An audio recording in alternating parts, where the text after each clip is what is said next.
पीले दांत वाली बहू। रंजना कभी ब्रश नहीं करती थी। उसे कितनी बार उसके माँ बाप ने डांटा, लेकिन उसका कोई असर उस पर होता ही नहीं था, जिस कारण से उसके दांत पीले पीले हो जाते हैं। शादी के बाद अरे बहू, वैसे तो तुझ में कोई कमी नहीं है, पर तेरे दांत इतने पीले कैसे हैं बेटा? कैसे मतलब? कोई सर्जरी थोड़ी ना कराई है। वो तो क्या नाम, मैं ब्रश नहीं करती थी तो पीले हो गए। अब क्या करूं? आप कहें तो लाल करवा लूं या फिर काले? यार ये क्या है, क्यों माँ से लड़ रही हो? लड़ रही हूँ? अरे मैं लड़ रही हूँ या ये बोल रही है कि दांत पीले हैं, पीले। अरे तपस्या थोड़ी ना की है इन्हें पीले करने के लिए। बकायदा ब्रश नहीं किया है 20 साल तक, तब जाकर। छी, कैसी बात कर रही हो? ये उस वक्त तो पीले नहीं थे जब हम लोग तुम्हें देखने आए थे। अरे तब साफ करवा लिया होगा डेंटिस्ट के पास जाकर। अब देखो कैसे पीले पीले लग रहे हैं। रंजना सास की तरफ गुस्से से देखती है। फिर शुरू हो गई पीले पीले पीले।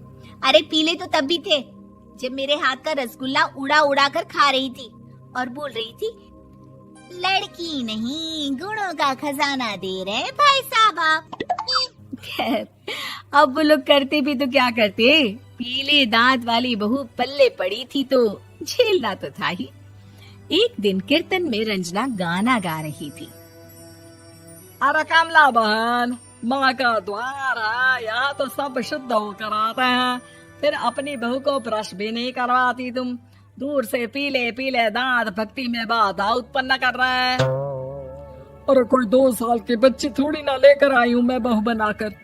अच्छी खासी लड़की है, अरे कैसे करवाऊं ब्रश? ये तो उसे खुद करना चाहिए ना। अब माँ बाप तो इसके जैसे तैसे निपटा दिए, ये नहीं सोचा कि सास कैसे संभालेगी। सास बहू को लेकर घर आ जाती है, लेकिन सोच लेती है कि अब इसे लेकर कहीं नहीं जाएगी।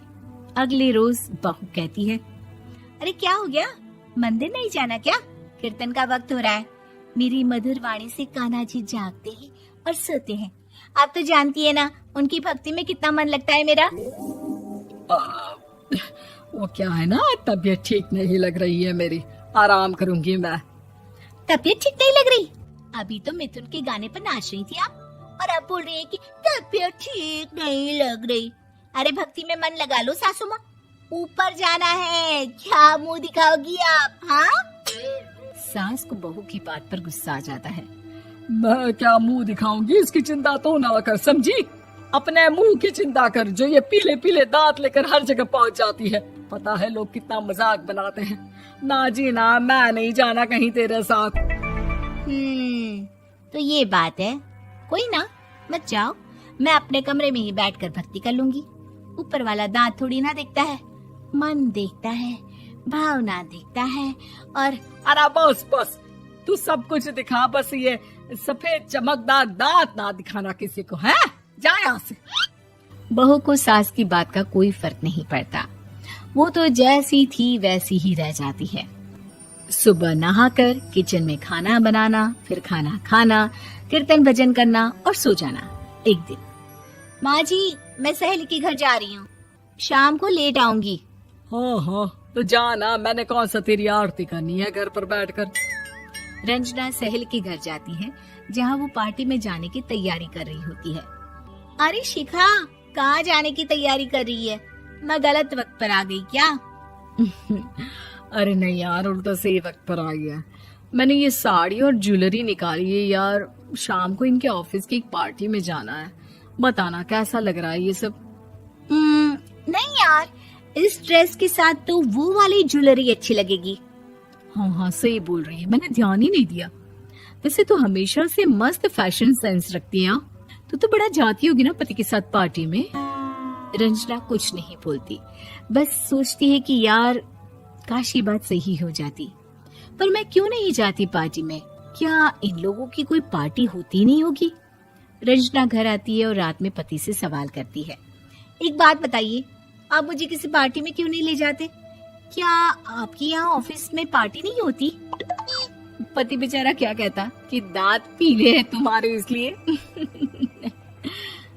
अरे कोई पार्टी होती नहीं हम लोगों के ऑफिस में, तो कहाँ से लेकर जाऊं? और मार्केट, मॉल, कहीं वीकेंड घूमना, कहीं तो। अरे यार, सारे हफ्ते में एक छुट्टी मिलती है, तो सोचता हूँ कि आराम ही कर लूं। क्यों? रंजना मन मार के रह जाती है। पहले कभी सास के साथ मंदिर जाया करती थी, लेकिन वो भी सास ने ले जाना बंद कर दिया। घर बैठी बैठी रंजना बोर हो जाती है। तभी उसे आइडिया आता है और वो मायके जाने का सोचती है। सासू माँ, 2 दिनों के लिए मम्मी के घर जा रही हूँ। अच्छा अच्छा, ठीक है, आराम से जा। और हाँ, माँ से कुछ अच्छी आदत सीख कर आना कि कैसे शरीर के हर भाग की तरह दांतों की सफाई भी जरूरी होती है, समझी? शुरू हो गई ना आप। वो लोग आपकी तरह नहीं है कि छोटी छोटी बात का बतंगड़ बना दे। उन लोगों के लिए मैं मायने रखती हूँ, ना कि मेरे पीले पीले दांत। रंजना माँ को बिना बताए उन लोगों को सरप्राइज देती है, लेकिन जैसे ही वो दरवाजे पर पहुंचती है, अंदर देखती है कि घर वाले कहीं जा रहे होते हैं। अब माँ, काश रंजना दीदी के दांतों वाली प्रॉब्लम नहीं होती, तो वो भी हम लोगों के साथ चलती ना बुआ जी की बेटी की शादी में। हाँ बेटा, लेकिन अब उसे कौन समझाए कि उसको उसके पीले दांत नहीं दिखते, लेकिन उसके आसपास के लोगों को कितना एम्बैरेसिंग फील कराते हैं। मुझे तो कितनी बार उसके स्कूल की टीचर ने शिकायत की कि उसके साथ कोई लड़की बैठना भी नहीं चाहती, और ना ही कॉलेज में कोई उससे बात करना चाहता था। लेकिन पता नहीं क्यों उसे ये बात समझ में ही नहीं आती। कोई कमी नहीं है उस लड़की में, बस यही कि दांत पीले हैं। वो तो भला हो जीजा जी और उनकी माँ का, जो दीदी को जैसी है वैसे ही रखा हुआ है। रंजना को अपने घर वालों की बात सुनकर बहुत दुख होता है। वो सोचती है कि वो क्या करे, लेकिन फिर वो सीधा डेंटिस्ट के पास जाती है, अपने दांत चमकाती है और कसम खाती है कि वो रोज ब्रश करेगी। अरे क्या हो गया? तुम तो 2 दिनों के लिए गई थी ना, पर कोई ना, अच्छा है, चलो आ गई तो। रंजना सास के सामने आकर खड़ी हो जाती है और पूरी स्माइल करती है, उसके चमकदार दांतों को दिखाती हुई। हैं? चले मंदिर। माँ, मुझे माफ कर दीजिए, मैंने आप लोगों को बहुत एम्बैरेसिंग फील करवाया। मैं आज से रोज ब्रश करूंगी। नमस्कार दोस्तों, हमारे स्टोरी चैनल पर आपका स्वागत है, जहां हम लाए हैं अनोखी और दिलचस्प कहानियां। हर कहानी में आपको मिलेगा एक नया अनुभव, चाहे वो रोमांचक फिक्शन हो, रहस्यमय थ्रिलर या प्रेरणादायक किस्से।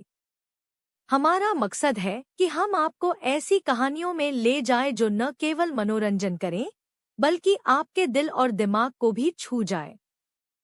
इस सफर में आपका साथ बहुत महत्वपूर्ण है, इसलिए अगर आपको हमारी कहानियां पसंद आएं, तो कृपया हमारे वीडियो को लाइक, शेयर और चैनल वीएपी कहानियां को सब्सक्राइब करके सपोर्ट करें। हमें आपकी राय का इंतजार है। कमेंट्स में बताएं कि आप किस तरह की कहानियां सुनना चाहते हैं। धन्यवाद, और आइए मिलकर कहानियों के जादू का आनंद लें।